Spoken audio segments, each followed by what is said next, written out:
And for the benefit of our speaker, if you could please introduce yourself. Yes, Goel, Suresh Goel, retired ambassador. Very interesting findings. And I think that more or less, really, the margins are very, very low compared to the last years. And I'm speaking purely out of recollection, unlike Dhruv, who has really gone through the data very carefully. My questions are really, INC support to Modi or to BJP, 65%. Isn't that very high, really, considering the kind of politics that exists in the country? So 65%, does it compare with the last year, or how does it stand really? I was very curious. Number two, you have got the data on the communal feelings, but I do not know whether this question is right or not. In many discussions, people often talk about political polarization. Was there any survey done on the political polarization in the country over, say, whatever it is, period? Number three, China. You did a comparison in terms of feelings about Pakistan. About China, how has it changed over the last 3 years? If there is a data. And so that's if you could just wrap it up.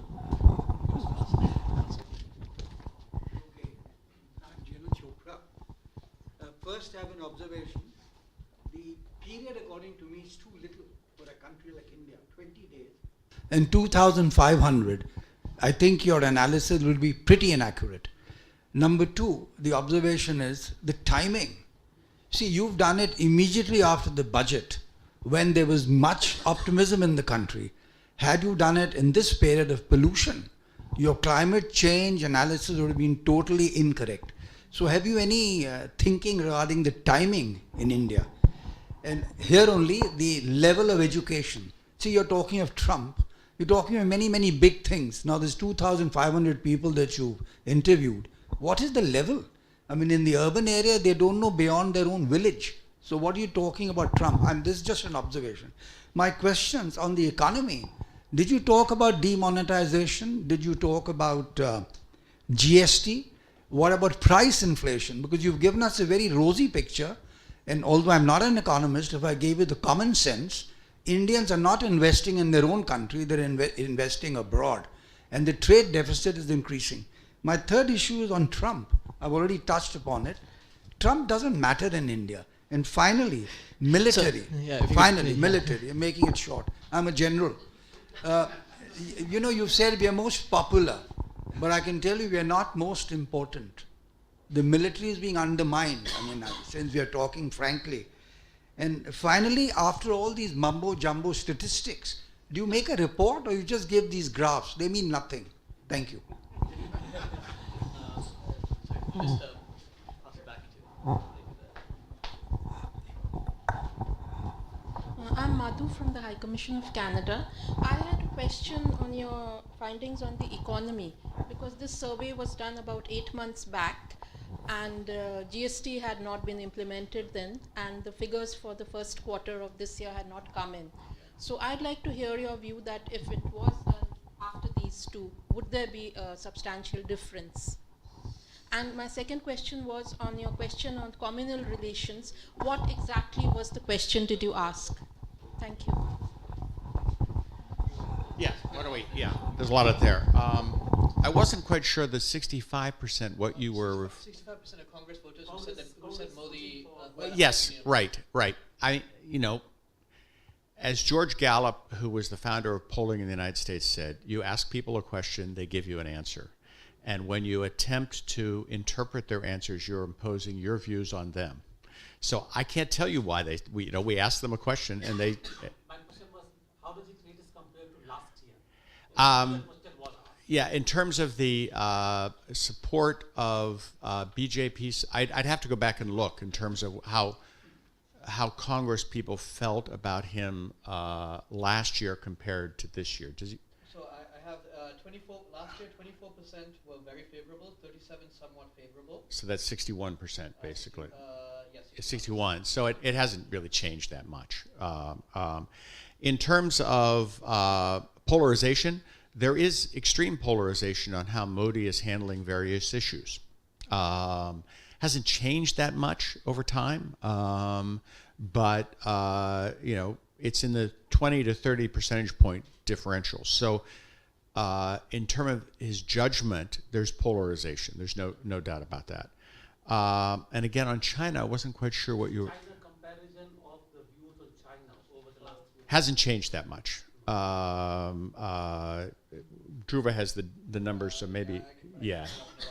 But I mean, what would be interesting, I think, would be post-Doklam. I mean, this is whether Yeah, this will change. yeah, We'll see yeah, this year's yeah.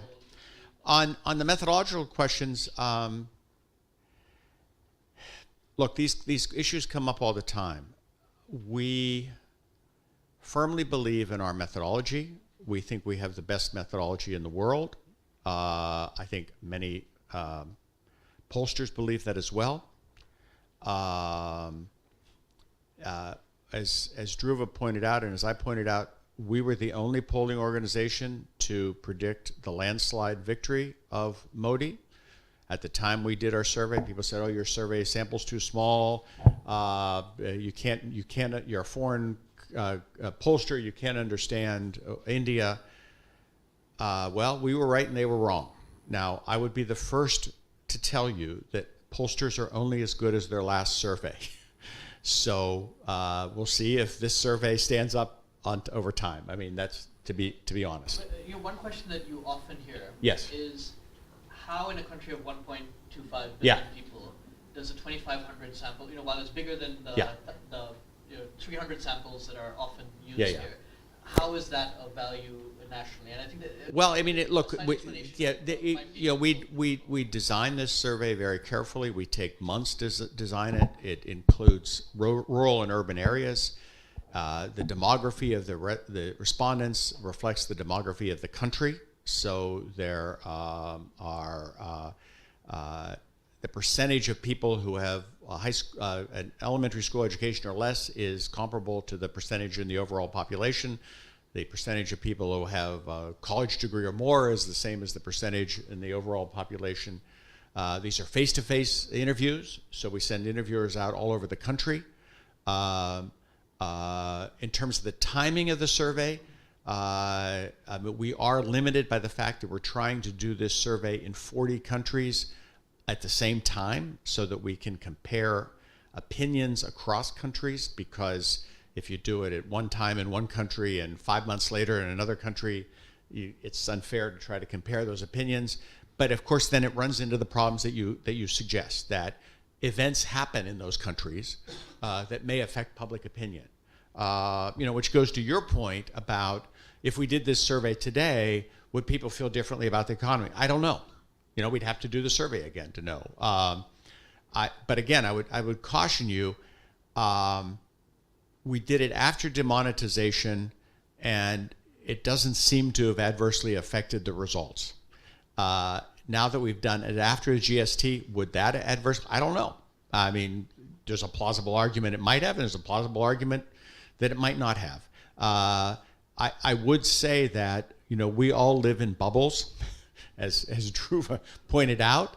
I remember coming here after Modi had been in office for a year and talking to, as we all do, to fellow elites in Delhi. Oh, Modi's in trouble, It's like, well, our poll actually showed he wasn't in trouble at all. So I do think that it's a legitimate question, and the only way to know would be to do another poll, to be quite honest.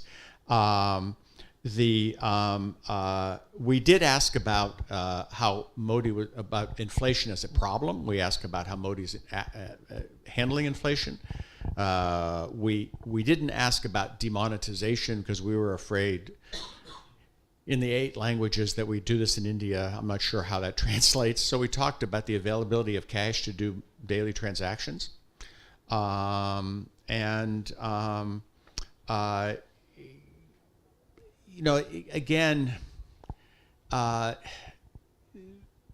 if I had to do this poll again, would I ask some different questions given what's happened over the last 8 months? Probably. But I mean, it's one of the limitations you have. You have to make a decision at the time about what you think is going to be important. And sometimes you guess right and sometimes you guess wrong. But the good thing is we get to do it again next year. So I am, I look forward to your suggestions. Okay, you forgot this. You should have asked this.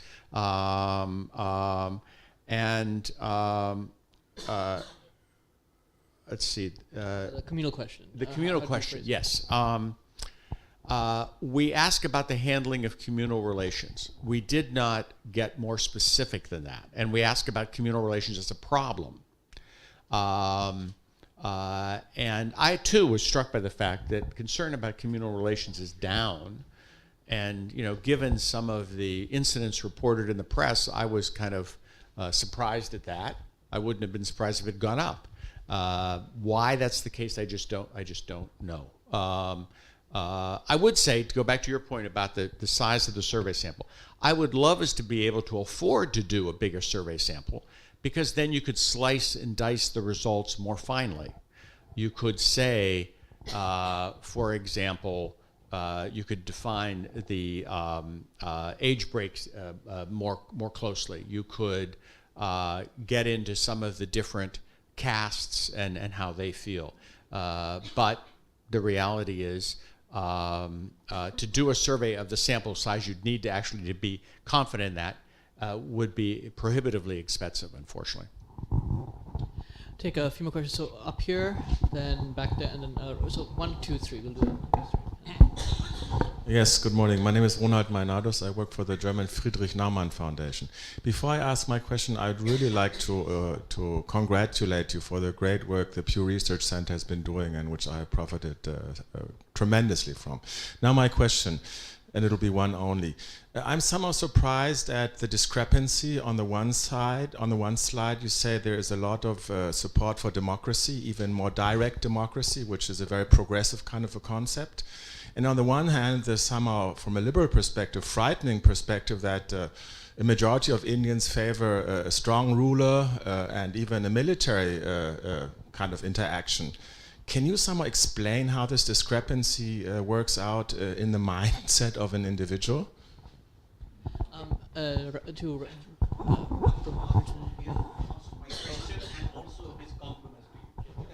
right. To the gentleman back there, Shruti. All the way in the back. Sorry. Hi, I'm Kalul. I'm a journalist, and my question is sort of about the methodology. And I want to know, did you really cover the states like, say, Karnataka, Kerala, West Bengal in the way that, more democratic sampling for your survey, especially since Mr. Modi's party is not in power in these special states. And also Tamil Nadu, I want to know, did you also venture equally deeply in northeastern states and northeastern states, the 7 states, 8 states there? And what about your Kashmir? And the other thing is about the timing of this this report that you are coming out with. You know that there is an election in Gujarat, and this report might also impact the popularity of Mr. Modi or possibilities of his party. So what do you have to say about that? Do you want to take two more? There are 2 more people with their hands up. We can take maybe those 2. So the gentleman here, and then maybe start here, and then yes. Yeah. Most of my question was actually asked by General Chopra. So what I'd like to add is a question about the social background or backgrounds of the people you interview. I mean, are they cleaning ladies to the Prime Minister? Because some of your results, especially on the economy, and something like cyber threat, these are a bit surprising. How many Indians even know what a cyber threat is, for example? So it would be very interesting. You've just referred to BJP supporters and Congress supporters, but what is their social background, apart from their party affiliation? Because that also influences replies. And finally, lastly, the gentleman here in the pink shirt.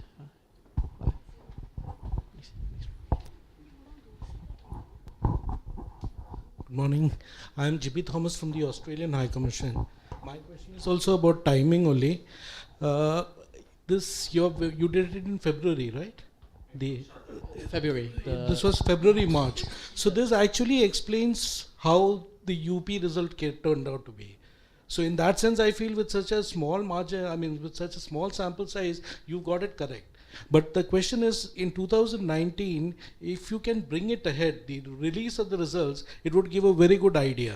Because with such a small size, if you're able to get it almost bang on right, because that's how I see the UP result, then 2019 it would be really great to look forward to your... Well, I think it'll be released in late 2018, the next year, I suppose. No, I'm saying the poll that will be held in 2019, if it can come out in a... Yeah, we'll see. On the one hand, you get accused of election interference. On the other hand, that's a bit dicey. No, as researchers, it's very useful for us. Of course. All of us would love that, but no. So let me hand it back to you. I mean, to actually answer your question, we will have another survey. It will come out in late 2018. We will not have another survey that will come out before the election. And given that question before about the timing of our, we would like to avoid those kind of suspicions. Frankly, the timing of our release had nothing to do with the Gujarat elections. That didn't even cross our minds, to be honest. Now, as we know, in India, there's always an election coming up. So if we were trying to avoid releasing this anywhere close to an election, we'd never release any surveys. So, but it really, trust me, it never crossed our mind that. Now, in terms of what states we surveyed, I think he's actually gone. But basically, we didn't do the Northeast. We didn't do Kashmir. We did not do it in places where we have concerns about the safety of our interviewers. So ideally, we would do it in all states, but that's not the case. But we did do it in many of the states that you mentioned. And if you look at the map in the report of the states that we did survey, you can see which states we surveyed and which we did not. But just to answer your question, you were coming in, we did not do it in Kashmir. We didn't do it in the far Northeast, in places where there's some danger for the interviewers, because we have in other countries had problems. We had interviewers in Algeria who were arrested, for example. I mean, you see. I'm sorry, but Northeast has no danger. I mean, I'm talking about the far Northeast. Yeah. So in far Northeast, there is no danger, sir. Please. Yeah. Okay, we can have a debate on that offline. For example, Kerala is not part of the survey because I believe in the past we had some interviewers arrested. You know, so it's not simply a law and order issue. I mean, we have to be sensitive to that. But it is we are in 16 of the 18 most populous states. So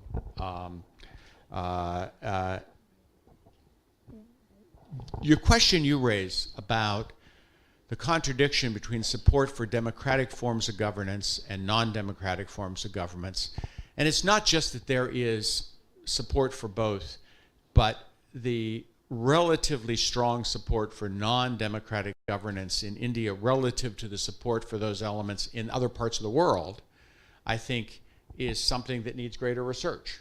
I can't explain it. We've never asked these questions before, so we don't know if this has always been the case or whatever.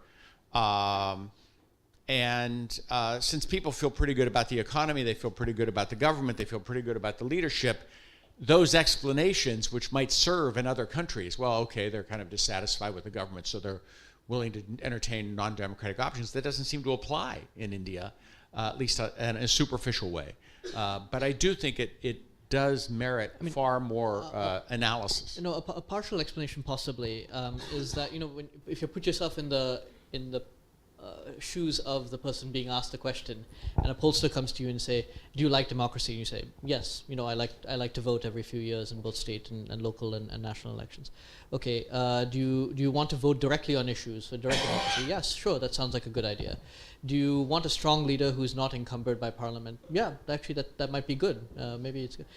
Do you think the military should take over? Okay, you know, when there's an emergency, yeah, maybe why not? So I'm not sure. You know, there's all of the above above is sometimes, it may seem inconsistent to us, but I think in all of the above, and I think particularly the fact that India has actually not experienced military rule might be, the only time the military shows up is when there's a flood or something like that, for many people, and they come and they provide assistance, and hey, they do it in an efficient manner.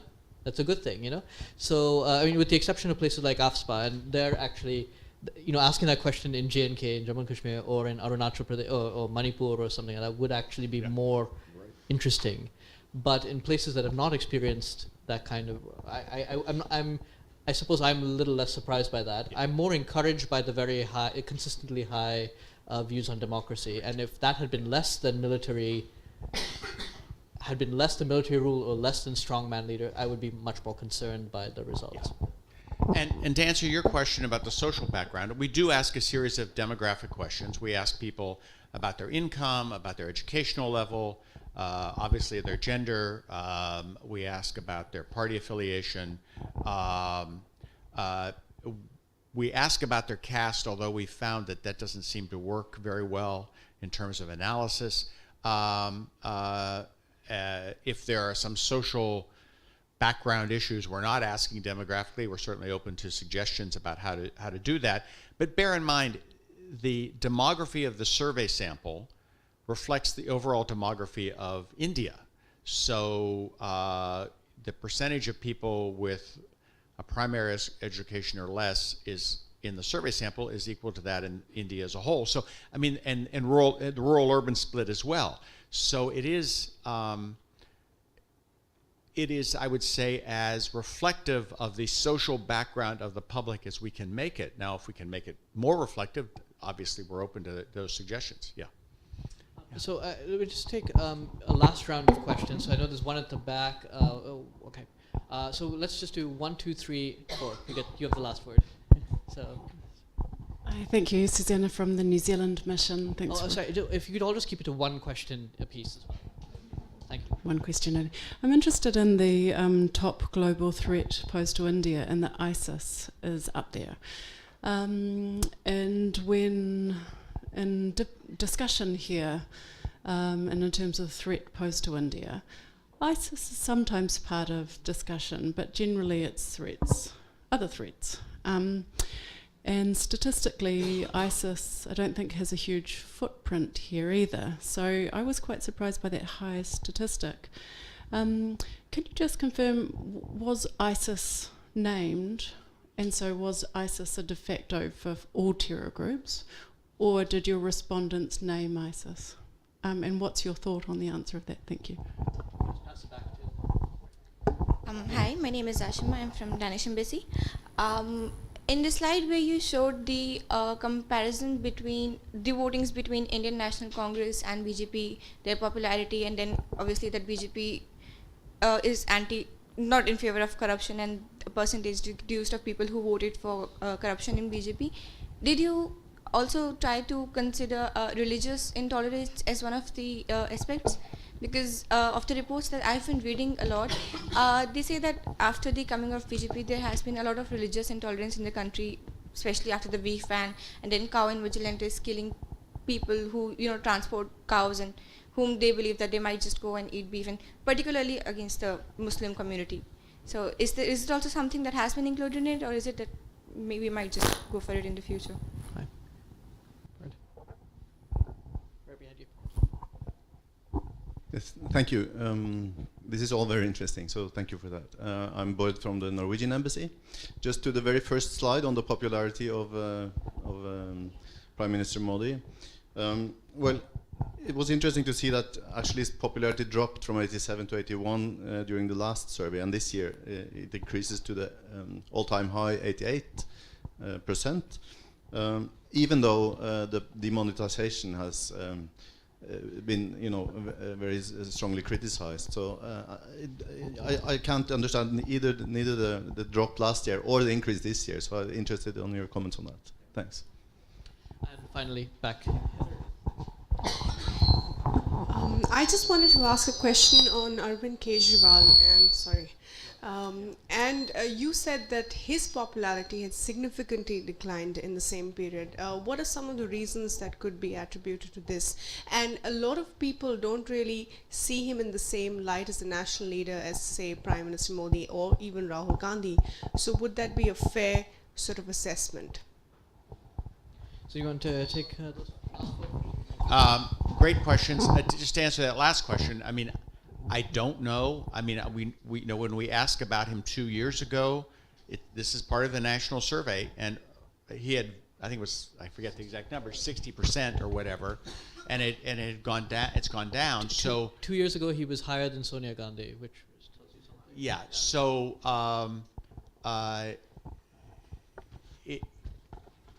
if we'd asked the question only in New Delhi, would we get a higher number? I don't know. But certainly nationwide, his favorability has gone down dramatically.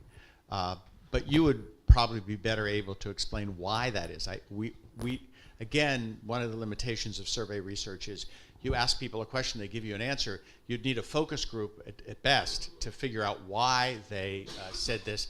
And frankly, again, one of the dirty little secrets of public opinion polling is that often people don't know why they gave you this. Yeah, yes. Why did you have a favorable view? I don't know. I just have a favorable view, because the reality is we're talking about average people here, and average people don't lay awake nights thinking, now if somebody comes knocking at my door and asks me about Arvind, what am I supposed to say? What do I think about this guy? No, they don't. They just have an emotional response. And in fact, as a former journalist, I will tell you, when I used to work with public opinion data as a journalist, I wanted rational explanations for all of these opinions. And the reality is, reason is overvalued. Most people don't have rational reasons for their emotions. They have emotions. And we should remind ourselves that the Nobel Prize for Economics this year went to an economist who said, economists are too rational. And we should take that to heart. That I'm convinced now, in the years that I've now become a pollster, that the best questions don't evoke reason, they evoke emotion. Because the average person, for example, goes into the marketplace and buys a blue car rather than a red car. It's the same car under the hood. It was a totally irrational reason to pick a blue car over a red car. But guess what? When Henry Ford first sold cars, he would only sell black cars because it was irrational to paint these cars and it cost more money. Until General Motors began to sell more cars because they actually painted them different colors.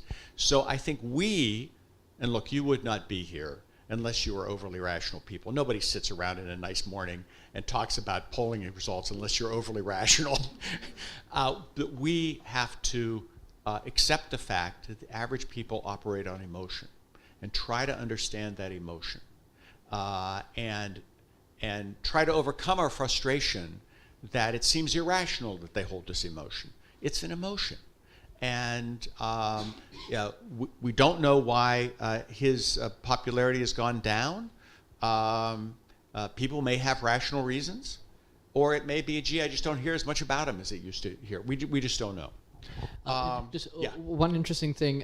Sonia Gandhi and Rahul Gandhi are more popular now than when Congress was in power, which again doesn't make sense. So Sonia Gandhi was in 2013 49%, went up to 58% in 2015, went up to 65% in 2016. It's dropped a little bit, but it's pretty much the same now. Absence makes the heart grow fonder. But all of this has happened as Modi's popularity has increased as well. So average people seem to have a more positive opinion of Congress leaders and BJP leaders. Kejriwal, as mentioned, 2 years ago was 60%, dropped to 50% last year, dropped to less than 40% this year. Yeah. Again, the reasons, not sure. But now, in terms of the ISIS threat, a couple of things. Because this is a global survey, we ask the question the same everywhere. We also happened to ask this question after there had been an ISIS-related terrorist incident in India. So that may be why it jumped up. Do we know that the respondent, even though he said ISIS, was thinking some other they heard the word terrorism but not ISIS in the question? Yeah, that's entirely possible. I think it's more interesting that terrorism was a concern, a major concern, rather than whether they were thinking ISIS when we said this, or they were thinking Pakistan, or whatever. You ask about religious intolerance as an issue.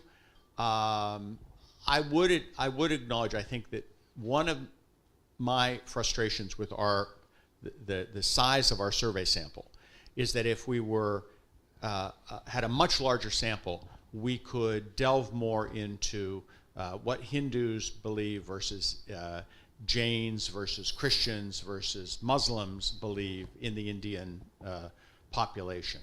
And we can't do that with the sample size we have. The N is too small for rigorous analysis. So in terms of asking questions about religious intolerance, I mean, what you'd, hypothetically at least, what you'd want to ask is, how do the Muslims feel about Hindus? How do the Hindus feel about Muslims? We just can't. The sample size is not big enough to allow us to do that. Hopefully someday we'll be able to correct that. In terms of volatility of Modi's support, I don't know. Now, I guess I would caution that even though his support's gone up 7 percentage points in the last year, when 8 in 10 people already support you, the fact that it's gone from 8 in 10 to almost 9 in 10, I don't think is something one should make a big deal over. Any Democratic leader would die to have 8 in 10 of their voters have a favorable view of them, and that volatility may in fact just be noise in the system that doesn't necessarily reflect some major incident or whatever. But we just don't know, to be honest. Thank you very much. Thanks to all of you for coming here. Thanks for this very informed discussion. I hope you all found it useful, as I did. Please, again, on behalf of Brookings India, thank you for coming here. Thank you to Bruce for that presentation. And please stick around. Feel free to have a cup of coffee or tea, and I hope to see you again at a future Brookings India event.